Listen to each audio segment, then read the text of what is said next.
So the communication, we have to make sure that the back line of our team is always communicating with each other.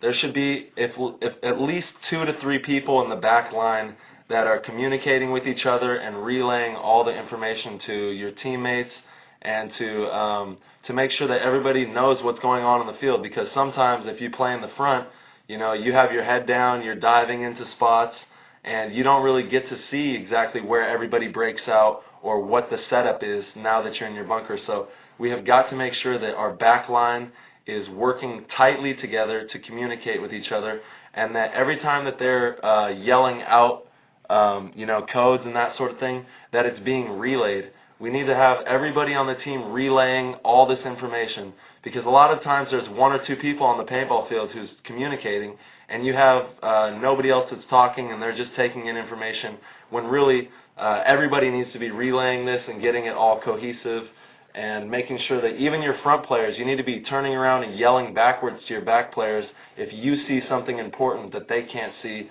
so that everybody is and knows what's going on the field. Because ultimately it comes down to field awareness and communication, and making sure that your skills are, you know, up to par, so that you can engage in a battle with somebody and feel confident enough to win the battle and hopefully gain advantage on that side.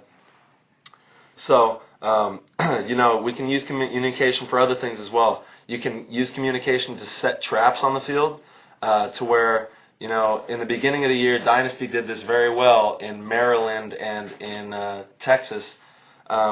We were setting traps. You know, I would be looking one way, holding a lane for the Dorito side, let's say, and I would have Yosh next to me, or any other player, and I would say to Yosh, okay, I'm going to look this way. This guy over here on the Dorito is trying to go down the field. I'm going to switch. When I switch, I tell you to switch, and then you shoot him. So this guy that's working the Dorito side thinks that he has an open move because I give it up, and then Yosh picks up the lane and gets the kill. Use tricky things like that to give yourself an advantage, and hopefully, you know, those things are going to work. The opponent's not going to know that you've communicated with your player to get the kill. You're going to let the lane down, and Yosh is going to pick up the kill. You know, communication is going to help you to set up those types of moves.